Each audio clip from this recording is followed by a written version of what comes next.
Halo semuanya, sahabat inspirasi dimanapun kalian berada. Jadi kadang-kadang ada orang yang suka bertanya gitu, bagaimana sih caranya menghilangkan galau dan stres dalam diri?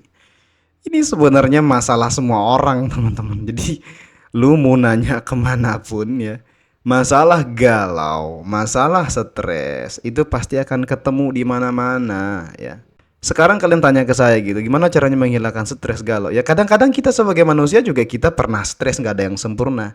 Ya tapi sebagai bahan diskusi ya kita di sini sama-sama belajar ya. Bagaimana sih caranya kita menghilangkan galau dan stres? Nah mungkin barangkali ya seringkali teman-teman ini di rumah itu suka galau, suka stres ya. Bahkan ada level stres yang kadang-kadang bisa membuat orang menjadi bunuh diri ya, menjadi bunuh diri. Nah ini sangat berbahaya sekali. Kemarin saya lihat di media sosial juga ada salah satu orang yang dia stres ya karena dituduh mencuri. Dia dilaporkan ke polisi padahal dia tidak mencuri, sebenarnya katanya dia seperti itu, dan akhirnya dia stres, dia galau, dan dia bunuh diri. Ini juga jadi pelajaran bagi diri kita. Kalau stres dan galau itu dibiarkan, maka bisa berbahaya bagi hidup kita. Maka di sini penting sekali untuk kita ya mempelajari, menyemangati diri kita untuk bagaimana kita menghilangkan stres dan galau di dalam diri kita. Baik, jadi sebenarnya galau dan stres ini itu terjadi karena tidak ada kepuasan terhadap diri sendiri. Jadi kita nggak merasa puas dengan diri kita sendiri. Entah kita mungkin banyak salah gitu ya, atau mungkin entah ada orang lain yang membenci kita diakibatkan karena sifat kita yang banyak salah itu. Ya pokoknya di dalam diri kita itu tidak ada kepuasan. Kita merasa nggak puas dengan apa yang kita lakukan, sehingga sehari-hari kita galau aja, seolah-olah ada yang kurang saja gitu, seolah-olah banyak yang kurang saja dalam hidup kita gitu. Dan galau ini kalau kita biarkan terus-menerus seperti yang saya bilang tadi akan berbahaya dan bisa menghambat kemajuan di dalam hidup kita. Jadi gini teman-teman, yang pertama yang harus kita perhatikan untuk mengatasi galau dan stres ini gini teman-teman. Kita pikirkan pakai otak dasar kita aja gitu. Kita merasa diri kita aja yang paling banyak salah. Kita merasa diri kita aja yang paling stres.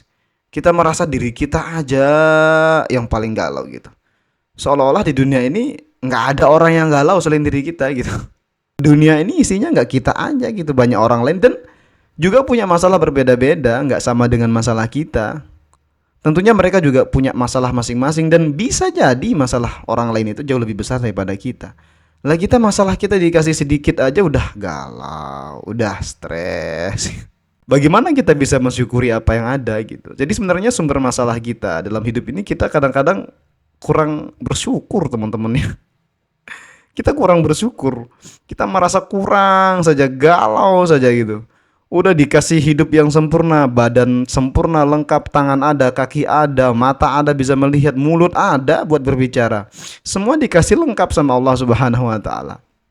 Tapi ketika dikasih masalah sama pasangan, waduh, udah kayak orang paling stres di dunia gitu. Orang paling punya masalah di dunia ya, padahal nyatanya masalahnya biasa aja. Kadang-kadang kita suka seperti itu teman-teman. Makanya poin yang paling mendasar ini kita harus perhatikan bahwa enggak kita sendiri yang punya masalah gitu. Banyak orang lain juga punya masalah yang jauh lebih besar daripada kita. Nah itu yang pertama. Yang kedua ya, pahami sumber masalah kita. Nah mengapa kadang-kadang masalah kita nggak pernah terselesaikan? Karena kita hanya fokus kepada masalah. Ini masalahnya, ini akibatnya. Sumbernya nggak pernah diperhatikan. Lah kalau orang cerdas ya dia pasti akan berpikir masalah ini bisa terjadi itu karena apa. Nah, dia cari sumbernya, lalu sumbernya itu ditutup, diatasi. Maka masalahnya pelan-pelan akan hilang. Jadi kadang-kadang kita ini nggak mau berpikir panjang, kita hanya fokus ke masalah, akibat. Ya akhirnya sumbernya yang harus diatasi itu terlupakan. Maka ini saya rasa ya menjadi perhatian kita bersama bahwa untuk mengatasi sebuah masalah itu bukan fokus kepada masalahnya, tapi fokus kepada penyebab masalah itu terjadi. Nah, kemudian selanjutnya ya kita harus memulai hidup yang baru. Kalau memang kita merasa dulu hidup kita banyak salah, kurang sempurna, kurang baik gitu ya. Ya komitmen, bangun afirmasi dalam diri kita bahwa kita memulai hidup yang baru. Udah, yang sudah lewat biarkan saja.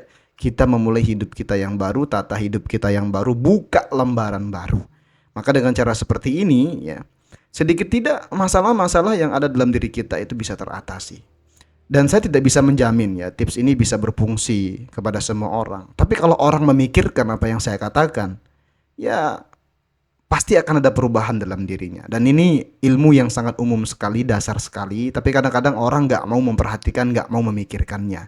Makanya di sini saya hanya bisa saling mengingatkan saja, karena kita manusia nggak ada yang sempurna, dan ini juga sebagai bahan pengulangan ilmu kepada diri saya, agar saya juga tetap mengingat bahwa masalah ini akan selalu ada dalam diri kita dan dalam hidup kita. Nah, semoga saja apa yang saya sampaikan ini ya bisa bermanfaat untuk teman-teman semua. Terima kasih ya, itu saja video yang dapat saya sampaikan di kesempatan kali ini. Semoga bermanfaat. Sampai jumpa di video selanjutnya. Jika kalian suka, like, subscribe, komen, dan selalu salam inspirasi.